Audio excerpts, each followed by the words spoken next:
Welcome back, everybody, to the Retro Blood as we continue this May 2025 month talking James Kline's picks. That's me. Here's truly. And we're talking 1980s blood movies. That's right. Movies from the 1980s that have the blood, 19 titles. They could be completely different. They could be about angry cops like John Saxon. They can be about Greek wolfcocks like Blood Tide. And of course, they could be like our next movie, which, if y'all like home videos that are filmed to be like movies, if you like teenagers who sit down, and then they get up, and then they sit down, and then they get up, and then they sit down again, and then they get up, and then they sit down, then they get up again, and then like they ad-lib everything, and most of it's not good. And if y'all like a massive killer that is so shocking from the 1980s, especially 1987, that he terrorized kids for generations. If y'all like a killer named Jeff with a knife, then this is the movie for you, brother, because the Retro Blood is talking all about Blood Lake. J.H. Alison, James Kline, what's happening, Alison? How was your stay at Cedar Lake? Did you have a good time? You had a good time? This was not the movie for me. This is probably the worst movie we've ever done on this show. Of the three VHS filmed movies, this is by far the worst. Whichever Massacre was way better than this, and definitely Sledgehammer was. I don't know, man. This was fucking rough. Like it's like they didn't even have a story. Yeah. At all whatsoever. Like it was bad. Really bad. It was something like yeah, because like you were saying, we've done movies like this before. Okay. So we've done, we did the Sledgehammer, which I thought was pretty good. We wanted to make a sequel about that thing. Sledgehammer's pretty good, yeah. We did the Nail Gun Massacre. Okay, remember that one? With the construction crew. That wasn't shot on VHS though, was it? It basically was. I remember that thing. I mean, that shit was basically shot on VHS. I mean, it was in the same style as this. Yeah. And then, like you were saying, we did a couple months ago, we did Wood Chip Massacre, which was something. But this was, yeah, you're right. This one was like worse because like nothing happened.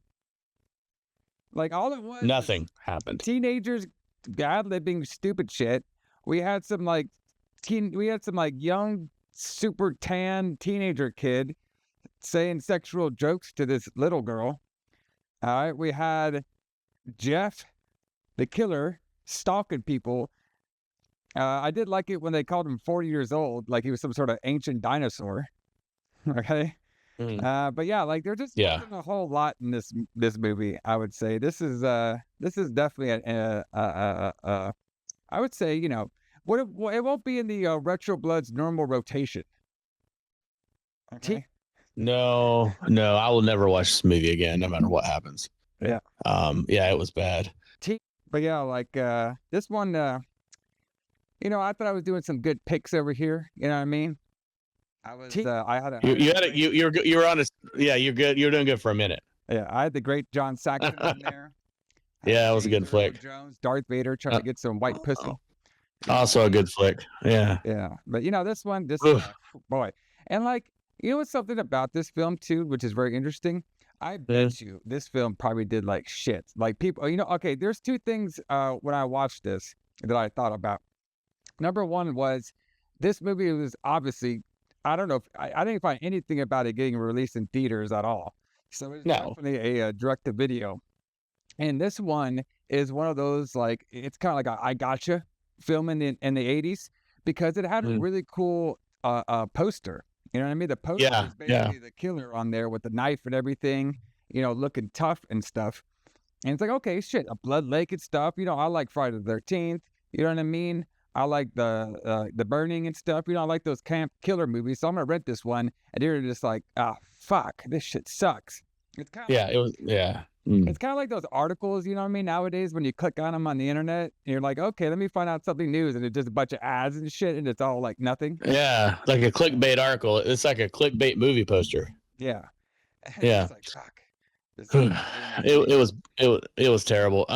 But the like you were mentioning earlier, like these kids were like ad-libbing. Like I hope so. Like I hope they were ad-libbing. I hope. Yeah.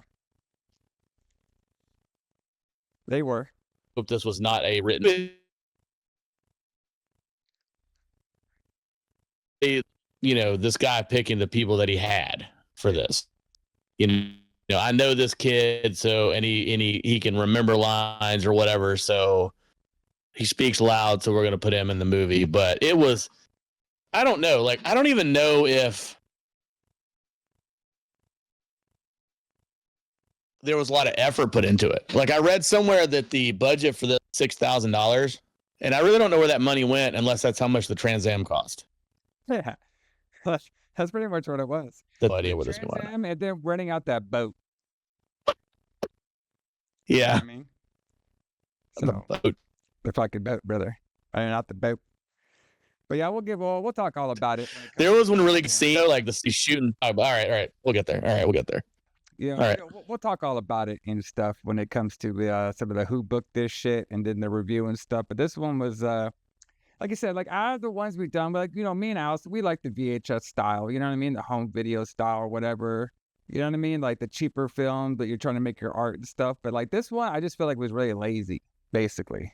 Yeah, very, very lazy. So, but like we do on every Retro Blood, let's talk about what is going on in the world of the pro wrestling and the metal music around the release dates of this hot item at the J.H. Allison's Renter Center.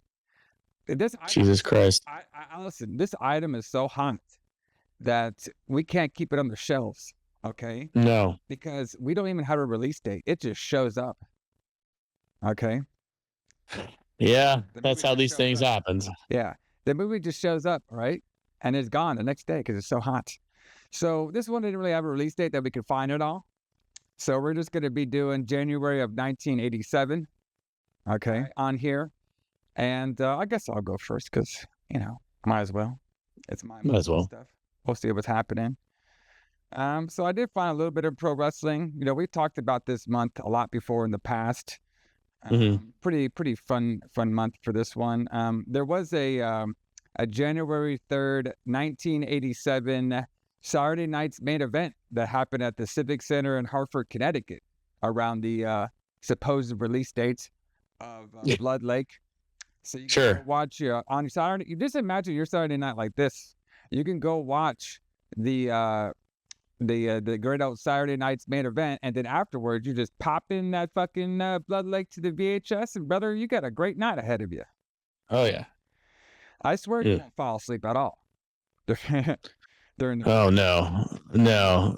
If you make it 5 minutes in this, you're lucky. Yeah. But anyway.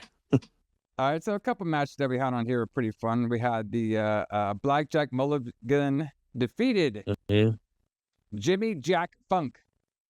All right. Ooh, Jimmy Jack Funk. Yeah, Jimmy Jack Funk. Is he related to the Funk Brothers? I don't think so. He just has the Funk last name. All right. We had adorable Adrian Dust defeated the great Rowdy Piper by countout. Okay. Run match. Junkyard Dog defeated the King Harley Race, which that was a really hot feud in 1987 for the WWF. Was Junkyard Dog and then the King Harley Race. And another match, leading us in was Randy Macho Man Savage. Yeah. The Intercontinental Champion defeated Georgie Animal Steel. That'd be kind of cool to see. Yeah, that'd be a fun match to watch at the time. You got big stuff.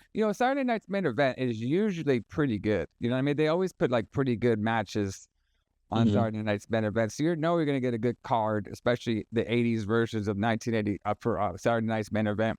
And of course, the main man of Saturday night's main event the amateur wrestling star himself. Okay, Hulk Hogan. Okay, the WWF champion defeated Mr. Wonderful Paul Orndorff in the main event at this time. All right, you're right there. You're right there, Alison. I'm good. Yeah, we're having a little bit of technical issues, but we're okay. All right. Okay, We're all right. can you hear me or not? No, I can hear you. Yeah, you're breaking up a little bit, but I can hear you now. Okay. So that's what we had at the main event. Did you hear there was Hulk Hogan, the amateur wrestling star himself, Hulk Hogan? Okay. I didn't hear that part. Okay, yes. So Hulk Hogan, the amateur wrestling star. Yes. I see that. Because he has this new group going. Right. I mean, yeah. What do they call it? The All American Wrestling or whatever. Something like that. Yeah. Yeah. With the third man being some sort of trainer. Mm-hmm. They're bringing the amateur wrestling back, brother. It's going to be big. And if it is anybody I think of with amateur Olympic style wrestling, it's Hulk Hogan for sure. Yeah, exactly. Well, he watches Japan matches. There you go. Well, yeah, it's a little different. Hulk Hogan Japan's a completely different wrestler than Hulk Hogan America. That's true. Hulk Hogan America only needs 2 moves, brother. That's true. But everybody, you can find this Saturday night's main event on the Peacock if you want to watch it. I've watched most of the Saturday night's main events, so I've seen this one before, and it actually is pretty fun. Like, you can't go wrong around the 1980 Saturday night's main event. They're always really fun. And if I would have watched this during 1987 and put on Blood Lake, I would have taken that movie and I would have thrown it back into J.H. Allison's Rent Center and be like, brother, you ripped me off. He was throwing it back into the Blood Lake. Yeah. Itself. If it was a blood lake, at the end there was even no fucking lake. No.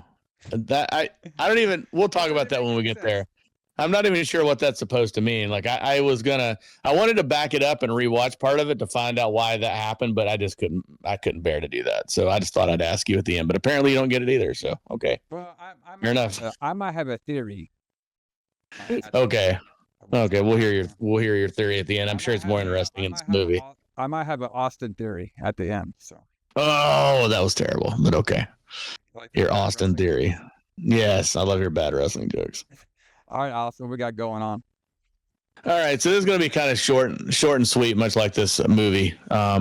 So we've talked about part of this before, but September 27th, 1986, which was several months, obviously, before this. But that was the day that Metallica was touring Europe and Cliff Burton died. We've talked about that before. So Cliff Burton died, and then the band was kind of went into it, they were kind of in disarray. They didn't know what they were going to do about replacing Cliff Burton. So they ended up getting, they took some time off. They ended up getting Jason Newsted, who was in the band for like 25 years after that. But they got him. And on January the 8th, 1987, so roughly a week maybe after this movie might have come out, this wasn't the first show they played with Jason Newsted. They did a short American tour playing with him, but they went back to Europe. So basically on the 26th, they played in Stockholm. September 26, 1986, they played in Stockholm. And then the bus crash happened on the way to Copenhagen, Denmark. So they never played the show in Denmark, and then the rest of the tour was obviously canceled. So on January the 8th, 1987, Metallica went back to Copenhagen to play the show that they had to cancel. And then they did some more Northern European shows down into France. But basically, I just wanted to mention and on January 8th, they went back to Copenhagen and played the show that they had to cancel to make up to the fans for canceling the show after the bass player died. But this was a very seminal time for Metallica. This was like, they had replaced people before. They replaced Dave Mustaine with Kirk Hammett, but this is the first time someone so pivotal to the band. Not that Dave Mustaine wasn't pivotal, but he was replaced. But Cliff Burton was just such a force, such a part of this band that everybody thought of as a major part of the band, and replacing him with somebody was not going to be easy. But they did go on from this to have their biggest success ever. They went on and they recorded Justice for All and the Black Album, and then they became like the biggest band in the world. Yeah, they were playing stadiums. They're playing stadiums to this day. They're on tour for playing stadiums right now. They're coming to Charlotte in a couple of weeks. But yeah, I just want to talk about that because that was like them coming out to finish the tour that they had to cancel, and it was kind of cool that they went back and they played those shows in those buildings again. Kind of the heroes of metal, if you will. Yeah, because I've always that much, does it? no, not really. Like they could have just not gone back to those European shows, and they could have just gone on and recorded a new album, and then that would have been the end of it. But it was just kind of cool to see them go back and play those shows. After Cliff died and he got replaced by Jason. But yeah, it was kind of short. That's all I'm talking about. Do you think Lars? Do you think he has Blood Lake on VHS? I bet Kirk does. Kirk's the big. He's the big heavy metal horror fan, so he might have that. If I ever get a chance to meet Kirk, I'll ask him if he's seen Blood Lake.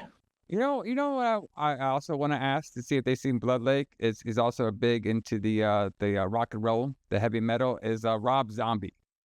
Yeah. He has tons of horror movies. Yeah, he's supposed to have all of them. I'm like, brother, do you have the Blood Lake? So I'd heard that too. So I guess that's something that's a real thing that people talk about. Supposedly he has every horror movie ever made. Yeah. But I wonder if he has Blood Lake. If we ever get a chance to meet Rob Zombie, we should ask him. Meeting Rob Zombie is probably more likely than meeting Kirk Hammett, if I had to guess. But we'll ask Rob Zombie if he owns Blood Lake and what he thinks of it and how often he watches it. Actually, when Metallica did that show in Dallas with Pantera, I think they did like a 2-night thing or something like that. Yeah. One of my friends' band, I think he does guitar for them right now. Kurt actually showed up to watch him at their local venue. Wow, that's cool. Because I think his son, doesn't his son have a band? I don't know. I know James Hetfield's son has a band. Yeah. Maybe James is the guy who showed up. My bad. Yes. Oh, James. Yeah. James Hetfield's son has a band. Yeah, I think they opened for my friend's band, so that's why he was there watching them. Oh, that would make sense. Yeah. So, that's the only time we maybe could have asked him something. No, but you blew it. James, you're a good artist, but all I want to know is one thing. Have you ever seen the Blood Lake? Have you ever seen Blood Lake? And he's like, what are you talking about? Get this guy out of my face. How his bodyguards just kick you out. Just imagine like meeting like Uber, like, like some sort of like super like celebrity. You know what I mean?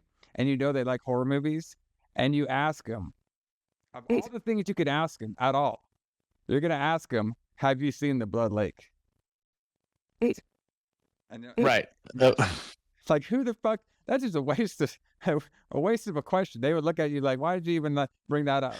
That's what I was thinking. They'd be like, look, you happened to meet me and you had one chance to ask me a question, and that's what you asked me. Yes. That'd be a good Retro Blood shirt. Have you seen the Blood Lake? Have you seen the Blood Lake? I hope not.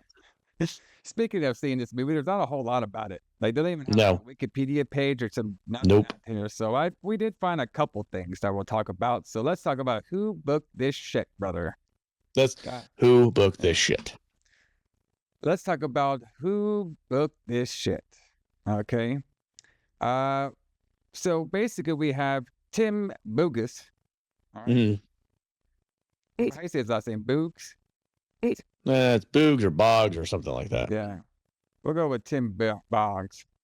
He was born on October 31st, 1958 in Oklahoma. And apparently his list of directing is he's known for The Bucket List, 2007. Hercules, The Legendary Journey, 1995. Okay. Lost Highway, 1997. Well, wait a minute. Well, okay. What did he do on that? Okay, so he's done a couple things. I think on Lost Highway, he was like the sound director. Because David Lynch did. Okay. Yeah, I was about to say, Yeah, so he looks. Yeah. Go ahead. I was gonna say he looks like like he just works like in the technical department of movies now. Yes. So basically, most of these movies, he did the sound department. So he was the camera and he was also the electric department. I believe he only directed. He definitely did directed this movie, but he's only it only has him. Let me see what it has him for directing style. I believe it's just The Blood Lake. That would not surprise me. Yeah, me either. And let's see. Yeah, it looks like he works in sound mostly. Yeah. Like he's a sound editor. Which is weird because this movie sounds sucked. Yeah, he did not use this as in his portfolio for getting sound credits. I mean, yeah. Like, what do you know for? It's like, brother, you ever seen Blood Lake? I mean, revolutionary television. You didn't hear it though. You might have saw it, but you didn't hear it. You didn't hear it, that's for sure. Yeah. All right, so there's some things about the movie. It was shot over the course of 10 days. So it took 10 days to make this film. That long, huh? I was thinking like overnight, maybe. Maybe 4 days, you know what I mean? If they did overnight. It was filmed on location at Cedar Lake in Oklahoma. So it was actually at the actual shoot, Cedar Lake there, Alison. Yeah. So, and I knew a little bit about this. I'm not super up on his wrestling career, but the killer who played, the killer Jeff, was played by Tiny Frazier, who is a ex-pro wrestler. All right. Okay. And he also was a security guard too before. All right. And he was known as Tiny Frazier. Okay. And I'm not exactly sure, his wrestling career. Like he's probably more of like a territory wrestler, but he was a bigger dude. He's kind of like one of those like, bigger man type of wrestlers, like, kind of like a Haystacks Calhoun style, you know what I mean? Like just a bigger dude.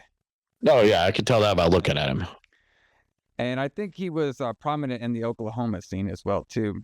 But like I said, I'm not like super familiar too much with Tiny Frazier's wrestling career. But yeah, but like he definitely, he didn't really do that much in this movie anyway. He just showed up and got beat up, and that's about it. That's about it. Yeah, this was rough. To a ghost, I guess. Maybe. So Doug, this is how it started. So this guy named Doug Berry discovered director Tim Boggs in a local retail store.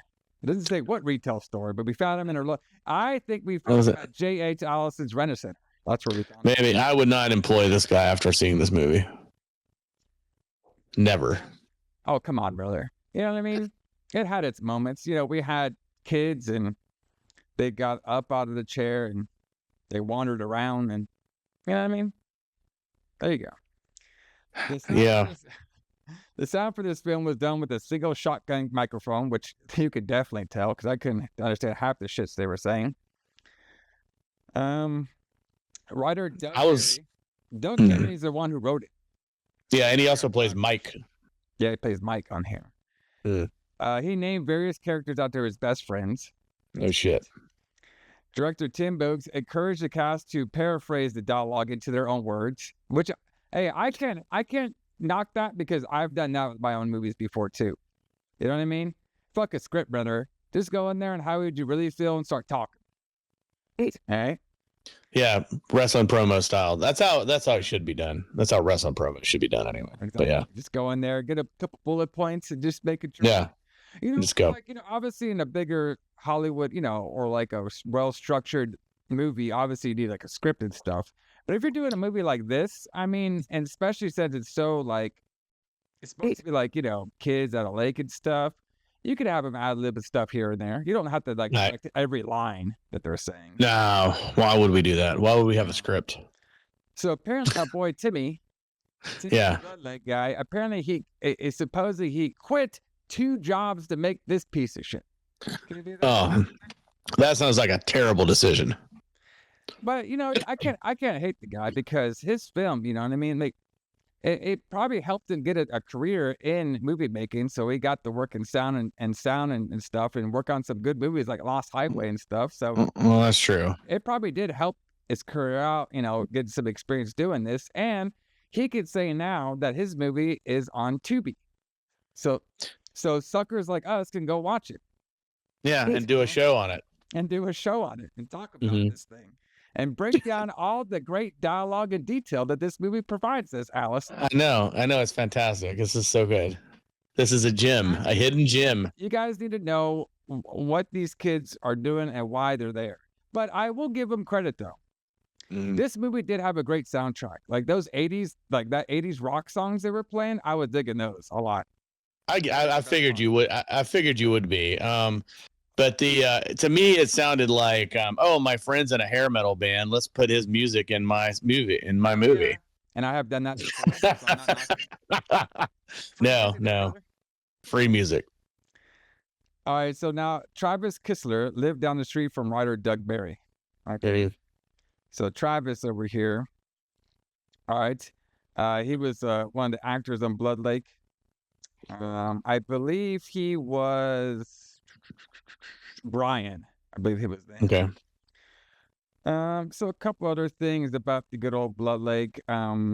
So the final scene, which we're going to be talking about in some detail, shows the critters looking out over a now dry lake bed with the credits saying "Dry Lake Special Visual Effects by an Act of God." Yeah, so the lake dried up for some reason. Yes. A geological mishap caused by crumbling sandstones below the bottom of Cedar Lake caused a 75-acre privately owned lake to completely drain out shortly after principal photography for the film was completed. So a random act of God, pretty much, the killed out the Blood Lake ending by sucking the water out of its lake. Maybe God was all like, you know what? I can't. This human race can't do it, brother.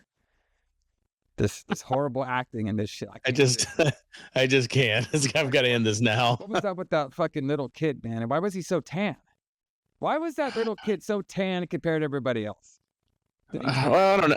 I don't know why he was. I don't know why he was so tan. But I mean, I don't know. Little kids spend the summertime outside.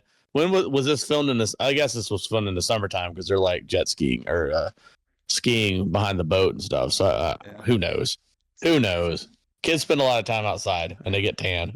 That's pretty crazy though. Like filming this whole movie, and then right when you want to pick up some of your pickup shots, the lake dries up. It's just randomly dries up. You're just like, well, yeah. Just put it at the end of the movie. They'll have Tiny out there just staring into the abyss, and that's it. We'll call it quits. So. Yep. Jesus Christ. But everybody, let's get this going. Let's get going. The Blood Lake. Let's do it. Let's do it.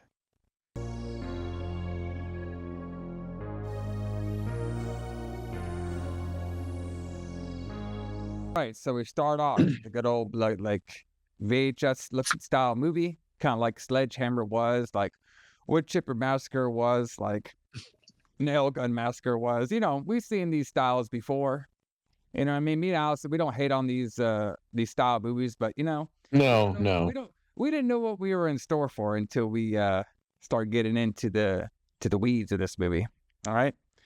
So the first thing we see is some random guy cutting some bushes. All right. And he gets killed quickly by a knife killer, which we could obviously see is just some fat dudes in overalls. Right. All right. The craziest killer of the 1987s. Farm fat dudes. Fat dudes. Overall killer. All right. And then the guy basically was saying, I didn't do it. All right. So then we get a cool scene of our car driving to Cedar Lake, playing some great 1980s rock music, probably some hair bands, which I liked. Oh, for sure. Yeah. Alison was saying earlier, it's probably this guy's like, he probably knew this hair band and was like, hey, I'll play your fucking shit in my movie. I'll put your songs in my movie if you'll give them to me for free. So this is when we get like different shots of the whole cast.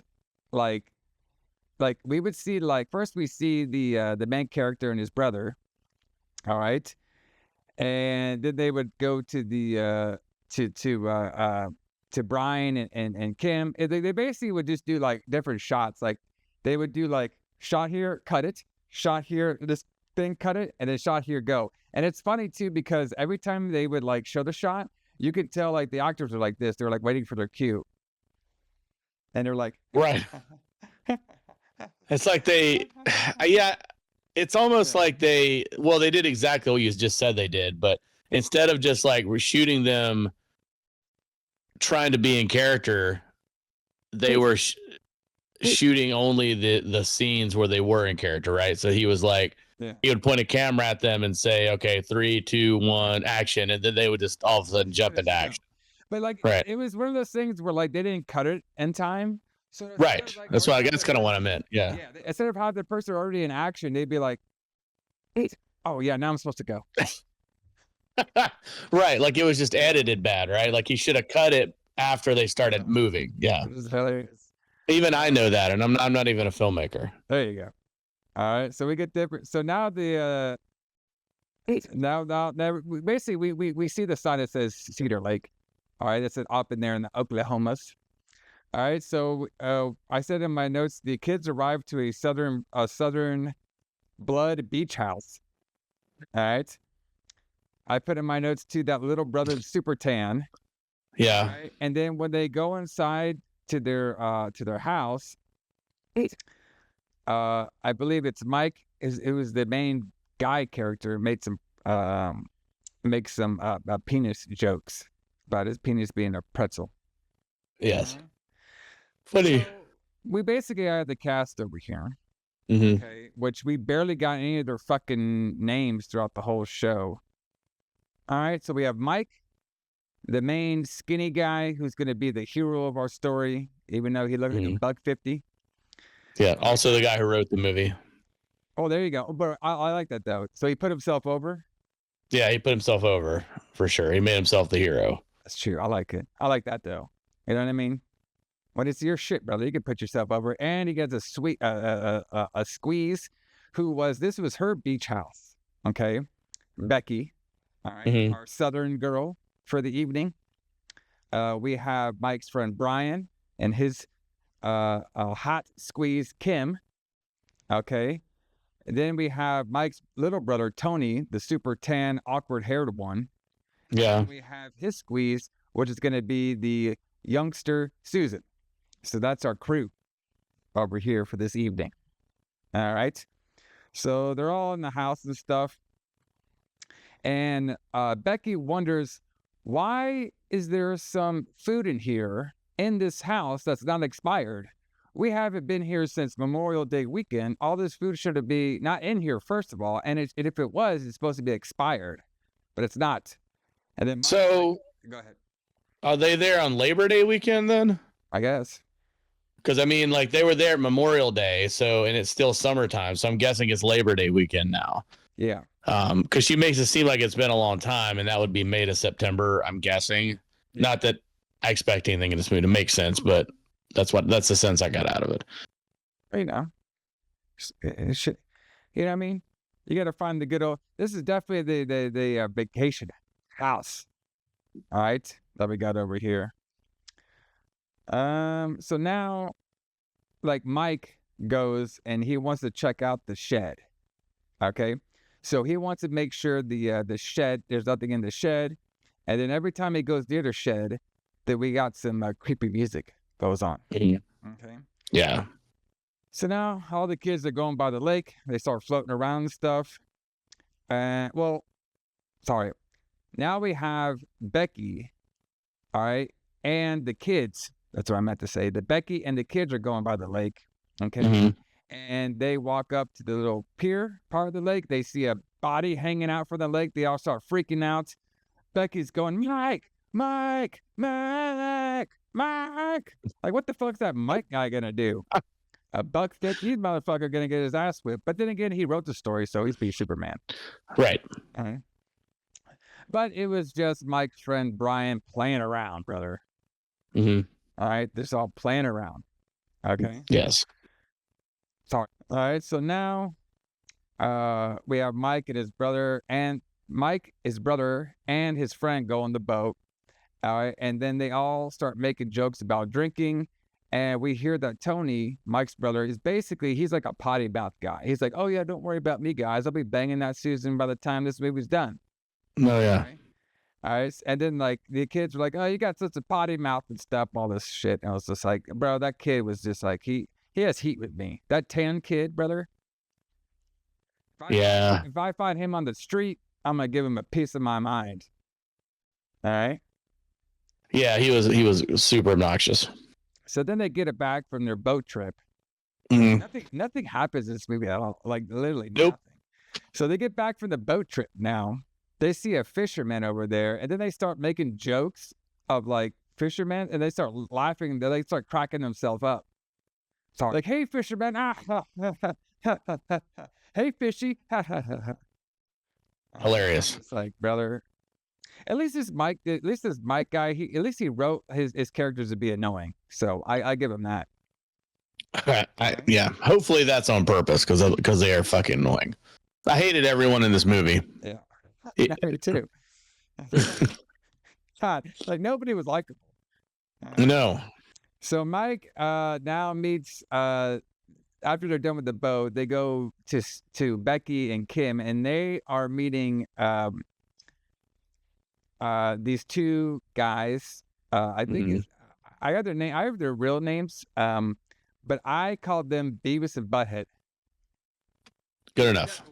Because one of the guys had dark hair, the other one has like super blonde hair, and they were like idiots. And I was just like, brother, this is Beavis and Butthead before its time. Like maybe, maybe what's his name? Who made Beavis and Butthead? Was it Mike? Mike Judge. Yeah, Mike Judge. Maybe he's a big fan of Blood Lake. That's how he got the Beavis and Butthead. Oh my god! At least Beavis and Butthead was funny. These guys, I don't know if they're funny or not. I can barely hear them. They were not funny. All right, so basically, they're all wondering where the gardener guy is at. The gardener guy is the guy who got killed at the beginning of the film, and they're all wondering where he's at now. All right, and then they invite Beavis and Butthead out tomorrow to go skiing. Okay. So now we have Becky. She's looking around the house and stuff. She's on the phone, and she got off the phone with her dad. Mike's asked what's going on, and then the dad wants her to change the locks. Okay, thanks, Dad.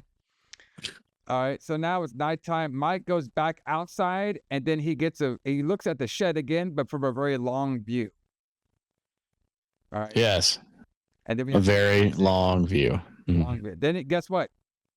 He goes back inside. It's like one of those things where you know how lately you've been making fun of the longer movies we do because things could have been cut. Yeah. It's like this movie has those things in it, but it's only like 82 minutes.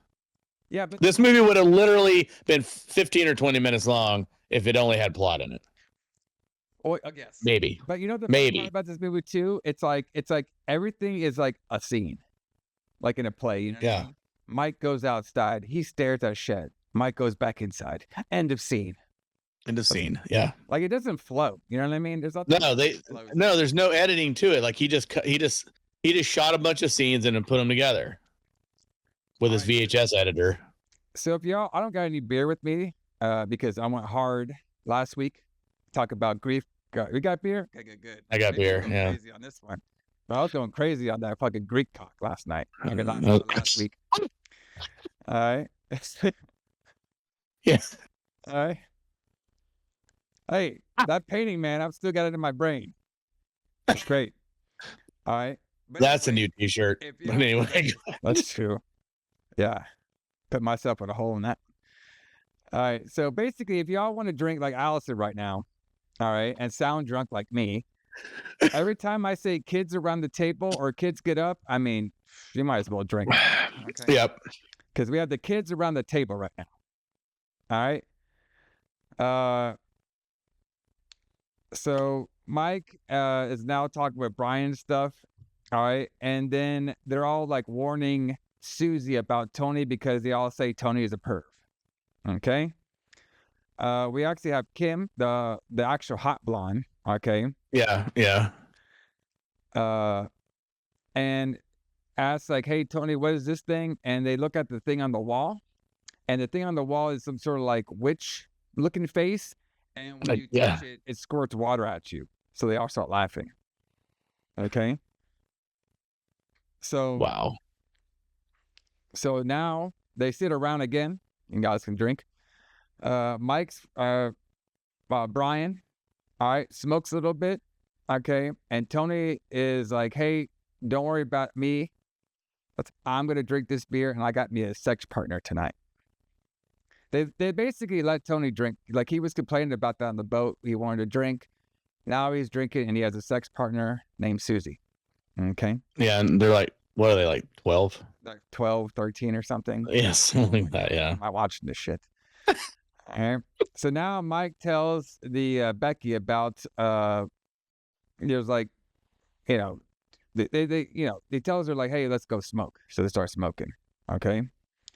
And now Mike is telling about a story when him and Becky first had sex, that he smoked so much that his little feller couldn't get it up. Wow. You know what I mean? Gotta watch that. Can't smoke. You know what I mean? Can't smoke that. Yeah, I'm sure it does. I'm not like a big smoker, but I'm guessing that can happen. I mean, you know, every once in a while when I go to crazy the Jack Daniels, all right, my figure is like, you know, could be a little tough down there. You know what I mean? Yeah. Got that whiskey dick, brother. I was about to say, you can't get that whiskey dick, man. I gotta be careful on that. All right, so now we have the two girls, Becky and Kim. All right, talk about Susie, the old one, and they're basically warning Susie about Tony being horny and stuff. And Tony's like, don't worry about it. She's gonna learn a lot of new things on this trip. And I was just like, why am I seeing these guys flirt? Like, why can't I see the older ones flirt? I don't want to see two young kids flirt with each other. It's weird. No, I think it is very weird. Fuck. All right. But seriously, if I would have done this for the review, I probably would have turned this shit off right here because this is boring. I would yes. This was a chore. This was a chore to get through. It was tedious. It was just so tedious to watch. But we do it for you guys. That's how we do it here at Retro Blood. That's why we love our listeners. So Brian says there's two types of women: women who will, and then women who do. I was like, damn, Brian, you are definitely gonna get arrested for some sort of abuse. Yeah. Okay. Yeah, that guy's going to jail. So then we get another thing y'all could drink to, like Alison. Don't go to sleep on me, Alison. I'm trying not. This movie is boring. This is the Blood Lake, brother. This is great cinema, but this is 1987. This yeah, if you say so. All right, we're there. All right, so now because we are in 1987, and this is one of the greatest movies you can rent at the J.H. Alice Center. Guess what? When you walk outside, guess what the Retro Blood's bringing back? Negative. The negative is back. Yes. So this was supposed to look like night vision, like security camera night vision, I guess is what this is supposed to look like. Yep. Like they're looking at them through night vision goggles or something. It's supposed to represent the killer looking at them, but it's the lazy way, so we just negative everything. Right. Well, that's what I'm saying. Like they didn't actually have night vision goggles, so they just put it in negative so that you could see it. Okay. Negative, brother. Yeah. It's an 80s trope that we like. Right. All right, so now we have all the kids. They're all sleeping around on the couch in the chair. Killer's in the background. Becky goes up, and she takes Mike with them to bed. All right. And then now Mike, because he wrote this for himself probably, maybe he wrote all his lines and said everybody can else to do what they want. He said, I will get in bed right now, all right? But I'm such a man, don't attack me. If you attack me, I probably will fuck you. But if you don't attack me, I'll just go to sleep. It's like, I got you, brother. Jesus Christ. Okay. So now they hear noises. They start freaking out and stuff. They start kissing again. They hear the same noise. Mike runs outside, no shirt on, because, you know, he wrote this. He's a man. He looks all around the house. The rest all meet up. Mike comes back. He says, I heard some noises, sound like somebody was outside. All right. And he thought it was somebody, but they didn't see anybody, so they all go back to sleep. Next morning, we're getting some excitement now because we're all skiing to 1980s hairband. I bet you've never done that, Allison. I bet you never skied. Nope. Water skiing. Nope. 1980s hairbands, have you? Absolutely. Absolutely not. And if I had skied, it would not be the 1980s hairbands. But how dare you, Allison? How dare I? How dare you put shame on the good name of the Blood Lake? All right. Oh. May I sing the song a little bit? Can I sing sure. the song? Yeah, please. Yeah, feeling free. Yeah, feeling free. I'm feeling free. Yep. That's it exactly. It's like the whole song. Yeah. All right, so now Brian, all them they had enough skiing for a little bit. All right.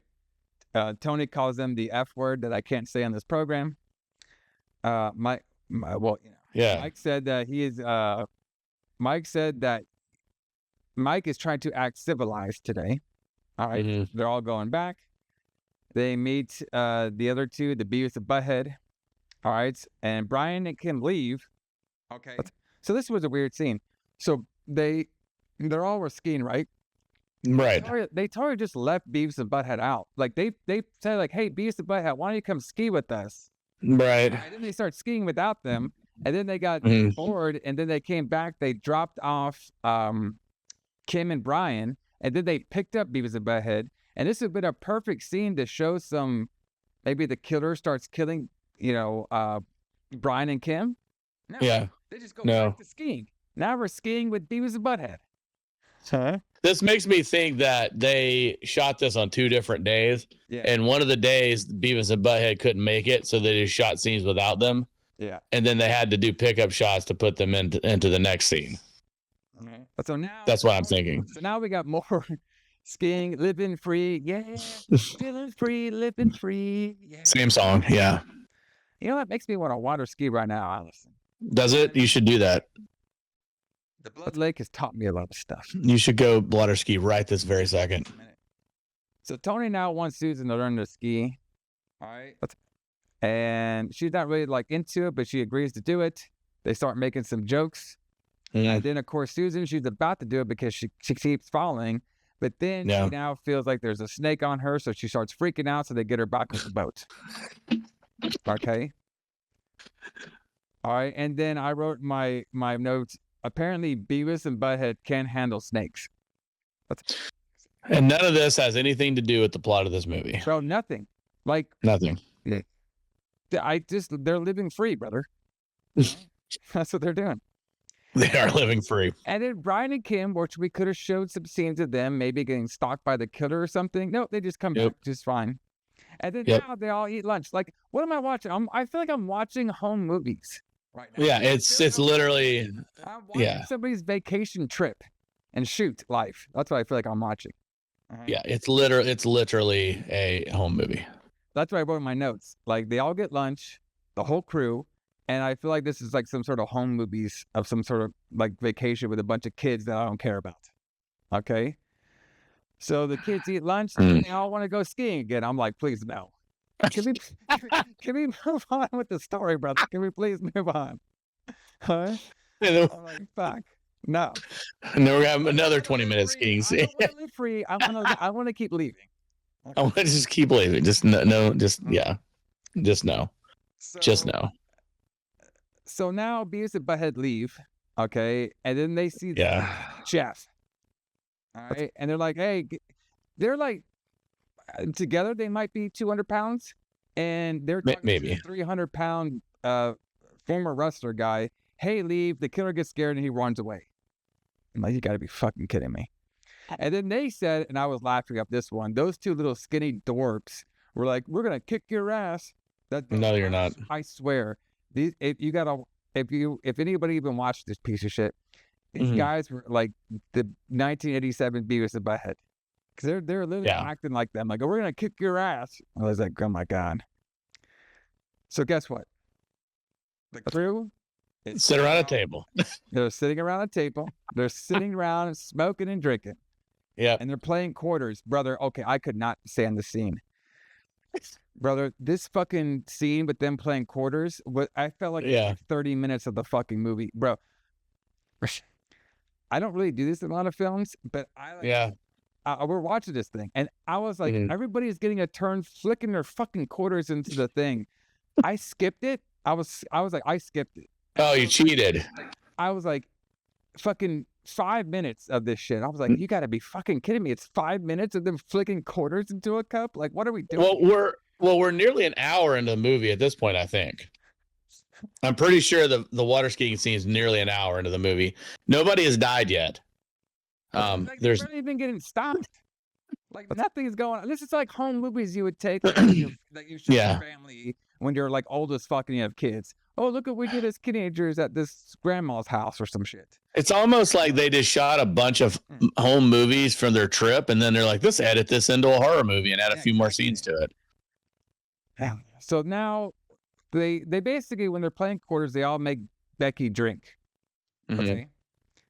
And which does nothing because she doesn't even show up drunk or anything. Okay? Right. So we keep watching this game. They keep picking Becky. I put in my notes, why are we watching them keep playing? Why? Okay. Why?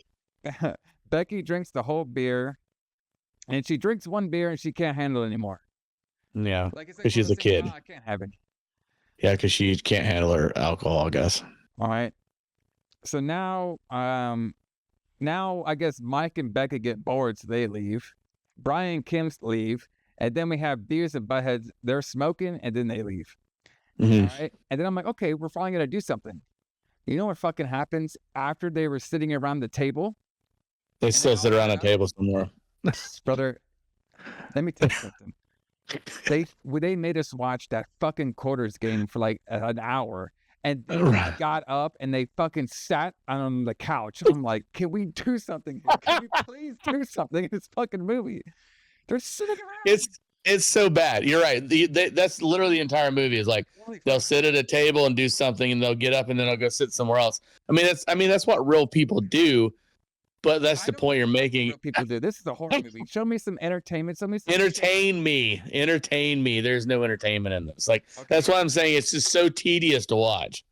And then, oh my god. Yeah. And then they sit down.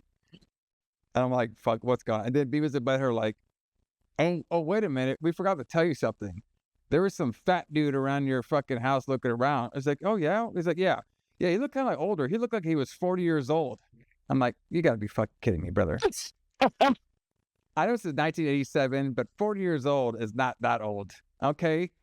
No, especially not when you get there.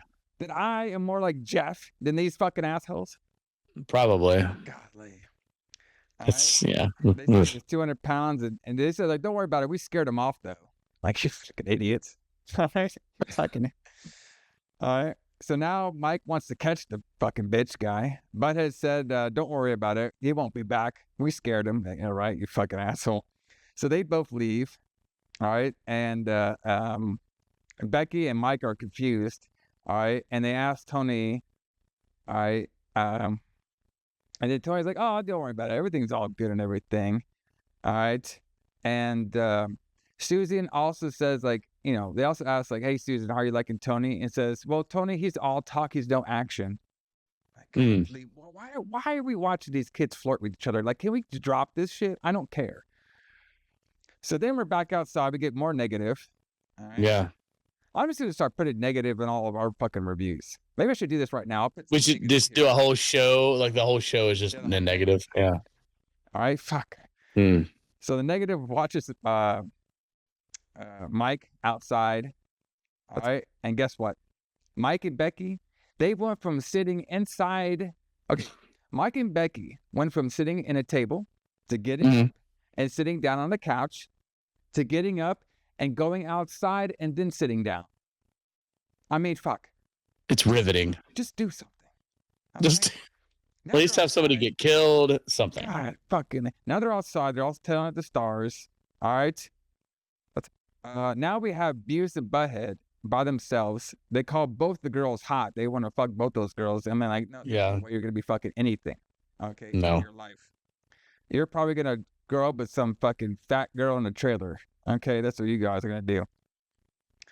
All right, and then they're like, bro, I'm telling you, these guys were exactly like Beavis and Butthead. You didn't catch this? They're also like, bro, we should like bring some chicks next time.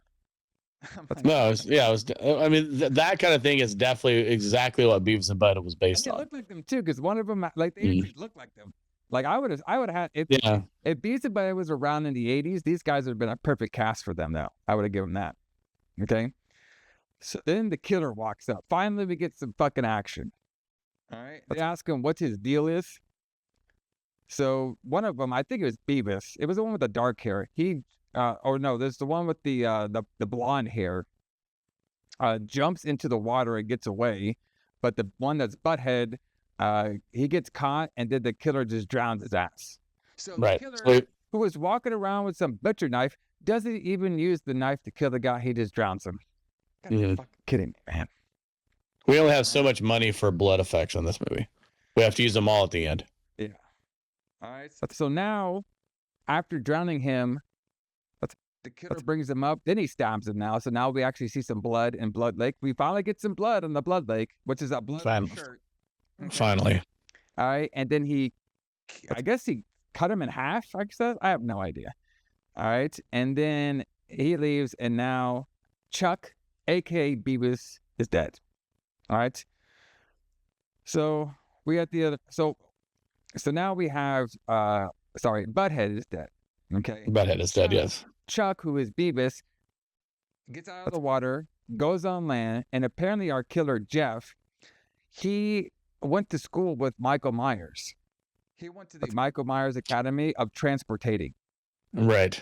To the other side really quickly. Have you ever been to that school there, Alison? You know, we should probably. Yeah. It helps you get places quicker. Yeah. It's kind of expensive, but you can get places a little quicker, though. Yeah. It sometimes pays off. So now the killer puts Beavis, Chuck, up to the tree. He ties him up a little bit. All right. Hangs him in his tree. And then he takes his knife and he butchers him in the gut, in the stomach. So now we get a little bit more. So now it's morning time at the lake. We see some ducks and some sad music, like the lake knows what's going on in this movie, or cares. We have, I thought it was this fucking guy who showed up. Oh my God. At first I thought it was a police officer, but it wasn't. It was some fucking, like, a cowboy dude who just, like, shows up, and the most monotone, it was like a stoned cowboy guy who shows up. Yes. He knocks on the door, and they're like, "Who are you?" He's like, he's like, "Hey, it's like," the cowboy goes, "Hey, I need you guys to see something here." Okay. And he's like, "I wanted to show you this, and I probably got to call the sheriff about it." Okay. And I put in my notes, this cowboy was either nervous or he was high taking his lines. Okay. Because he sounded like he was either nervous or high. Okay. So I think that you just delivered his lines way better than he did in this movie. Like, I mean, everybody is so monotone. Like everyone just talks like this in the whole movie. These are the lines that you gave me, and I'm going to say them because you wrote them on a piece of paper and handed them to me. Yeah. Like, everything is like that. So now Mike and Becky see the two dead kids outside. All right. And the kids are meeting up. The whole crew mix up. I guess what they do. Sit around a table and talk. And lay around. All right. So now Mike is talking to Becky. All right. Yeah. And so now, like, they know, like, the cops are going to be coming over here and stuff, and they're trying to figure out what to say. Mike's going to be, he doesn't want Becky to worry about it because he will be his bodyguard. I'm like, you got to be fucking kidding me. Is he your bodyguard? Now we have Tony and Susan. They're sleeping. Yeah. All right. Mike leaves Brian. He asks them what they want tonight. Hot dogs and hamburgers. I was like, God, can we just get along? Who cares? Right. Exactly. So Mike and Becky, Tony and Susie, they all go to the kitchen. All right. Mike's looking for Brian and Kim. They're not in their rooms. He gets a little nervous. All right. And then they see them coming up to the house. Okay. And guess what? Riveting. After Negative. All that's nope. No. After all that happened, we had Mike being a little nervous. We had him. He didn't know if his friend Brian and Kim has been killed. What do they all do? They get back. They all lay around again. They start smoking some weed. All right. I mean, there's so much laying around in this fucking movie. I'm just like, fucking just do something. So now it's nighttime. Mike's looking out the window. Becky's cleaning the house for some reason. There's more sitting. Everybody's sitting down again. Brian and Kim go for a walk outside. but Mike freaks out because Mike freaks out because most of the kids believe it was a bear that killed Beavis and Butthead. All right, but Obviously. you guys can't go out there. There's either a killer or a bear out there. You guys are crazy. And then Brian's like, "What the fuck, bro?" He's like, "Oh, sorry. I'm sorry, man. And you guys can just go out there. I'm just tense and stuff. It's cool. We'll go out there and walk and get killed. We gotta. I wrote this in the film, so you gotta move. Okay. So you gotta do it. Yeah. So now Mike freaks. After that, so they all go for the walk. Mike and Becky. Guess what they do after Mike freaks out? Something that they haven't done all movie. They sit down. They do. And just sit there. They sit down. They get up and they sit down. Every fucking scene. I couldn't stand it. Just sit. Do one or the other. Okay, it's not sitting up. God damn it. So Mike can't believe Brian went out, and he says like he can't believe it, but he knows he does dumb things. All right. So now we have Brian and Kim. They're walking in negative. We get the negative back. Yeah. Okay? So they're going by the lake. This part did crack me up though. They're going by the lake and they're starting to kiss a little bit, and then a random dad and kid just walk by at nighttime. All right, and then Brian and Kim are like, okay, we need a more secure area.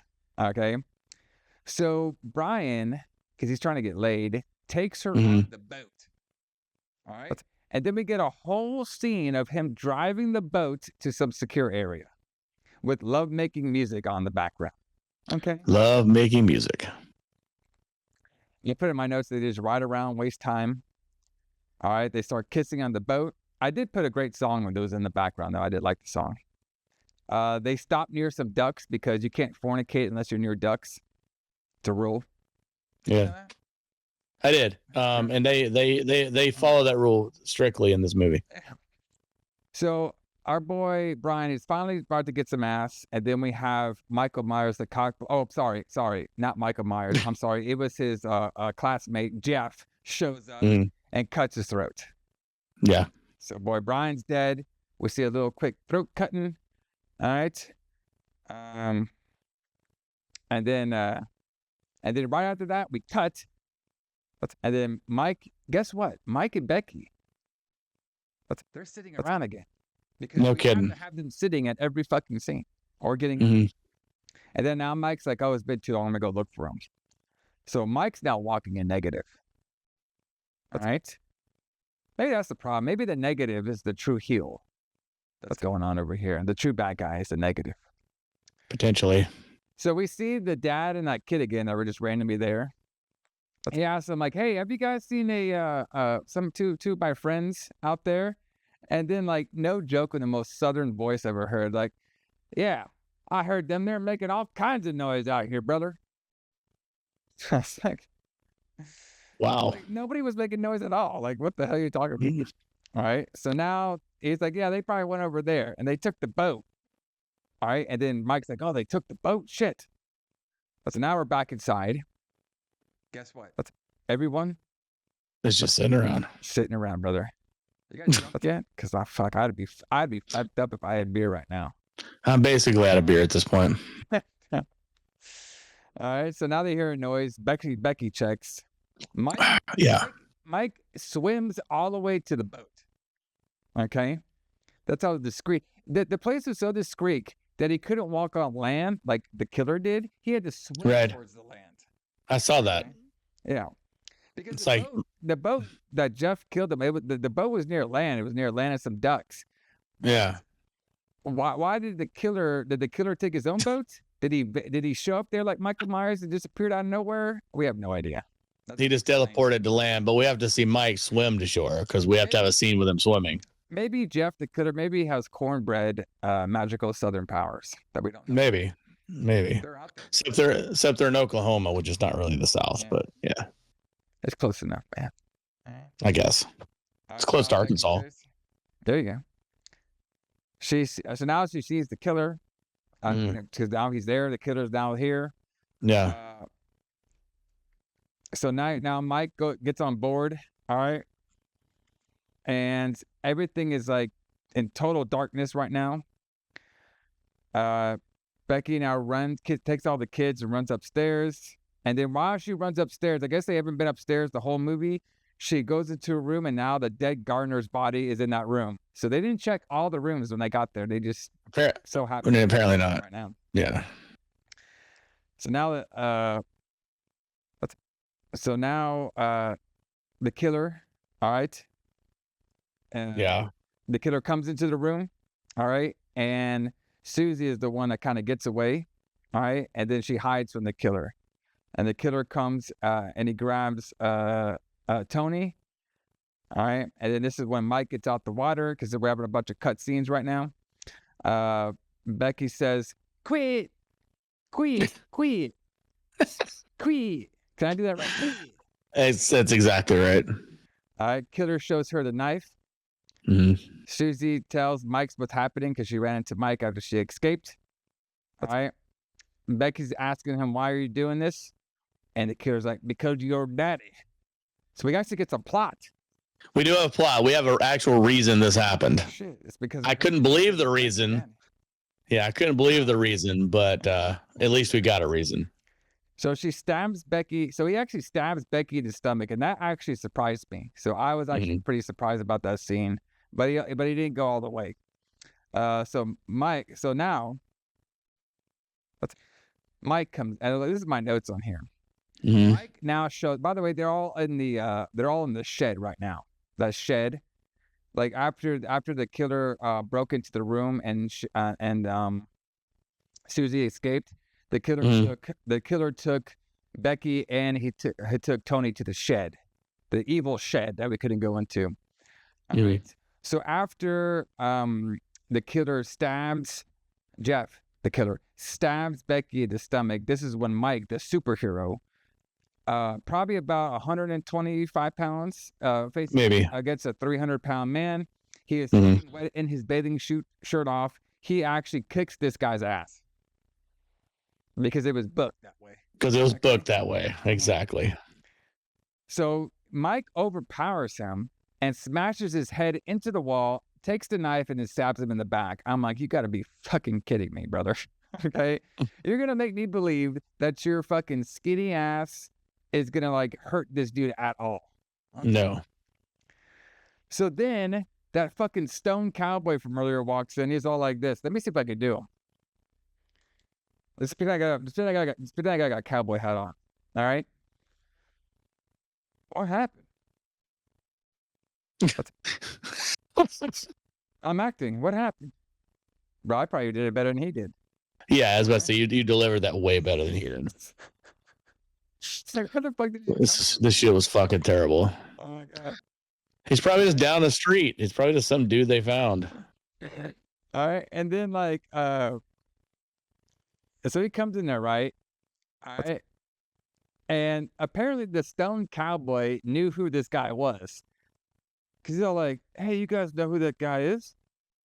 Yeah. This guy's name is Jeff. Jeff. He used to live here. I was like, you're telling me a deadly character is named Jeff. Jeff, the killer, the deadly killer, Jeff. So oh my God. Okay, so I could not believe this fucking. Okay, Alison, tell me how this works. Okay. Okay. Stone Cowboy said, yeah, that was Jeff. He used to live here. But, you know, Becky, the parents took this place over and they never paid for it. Like, they never paid for the house that they have here. They just took apparently you can just get away with that, I guess. You can just get a house and just not pay for it. And is Becky the heel? Our parents? I guess her parents are heels, yeah. Because they caused this to happen because they just didn't pay for Jeff's house. So I don't know. This doesn't make any fucking sense, but okay. But I know this line though. So after like Stone Cowboy told him the plot of the story, yeah, Mike's like, so yeah, he got his house stolen. He got his, you know, it's probably this house he grew up in, but his family legacy, they all got stolen by Becky's parents. And then Mike's like, so we're just going to kill everybody? And then, bro, this Stone Cowboy was just like, this is like this. But then I got a little catchy hat on. I guess. You You got to be kidding me. What is going on here? I guess. Happening? I guess. So yeah, Jeff just, I guess, is gonna kill people. All right. All right, and then he said like, yeah, he killed Tom too. The fucking gardener. It's like, yeah, okay, we figured that out. Thanks, Stone Cowboy. We figured that out. Okay. So the ambulance shows up. Okay. Mike sees Becky off to the hospital. He goes into the ambulance with her. Tony and Susie, they ride in the front. The Stone Cowboy goes back to check on Jeff, but Jeff is gone. And then the Stone Cowboy tries to run towards them to tell them that Jeff has Michael Myers powers because he went to Michael Myers school, so he knows how to get shot 10 times. Or 10 times. He got stabbed 6 times, and he's good. All right, so now he's trying to run. And then we just see that witch thing in the background laughing because, it's ominous having a witch laugh for no reason. So now it's the next morning. Yeah. I couldn't believe this movie is still going on. Jeff just appears out of nowhere, so he's fine. Maybe he's a ghost now. Is Jeff a ghost now, or is he a Michael Myers figure? What is he now? I have no idea. See, this is the scene where he just walks out of the house, right? For he's walking whatever reason. Yeah. Out of nowhere, just shows out of nowhere. Mm-hmm. Looking around the house, there's some 80s rocks playing. The lake is drained up because of that thing that happened. They just added it in. And then Jeff, there's like shots forever. In this fucking, we don't even need this ending. Why does this even happen? Jeff looks sad for some reason, and then we get the end. Then we get that special effect thing, and the blood lake has finally ended. Thank God. Oh. This may be the worst movie I've ever seen. This is up there. This is definitely up there with the worst movie I've ever seen. It was just like lazy and like it was just bad. Like it was just boring. Bad and boring. Yeah, it was tedious and boring, and it was just hard to watch. There was just nothing really good about it. Nothing at all good. Like a lot of times these movies will have like a charm to them. You know what I mean? Like this very stuff. This had no charm. No charm at all, brother. So no.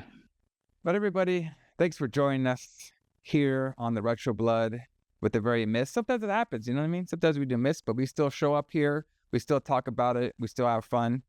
Like I said, everybody check us out on the Pound Beams. Check us out on the Apple Podcast, Spotify. Like us on there. Subscribe to us on there so you can hear our great voices all the time. Listen to us. Have fun. Talk about these 80s movies. Hit or misses. We always talk about them. YouTube. Thanks for everybody for checking us out on the YouTube. Like and subscribe. Comment below. Tell us your favorite Blood Lake stories if you have any. You know what I mean? Tell us if you like Blood Lake. Tell us if you have like a whole podcast dedicated to Blood Lake and how much we suck talking about this great movie. All right. You can do that on us too. All right. But just like and subscribe.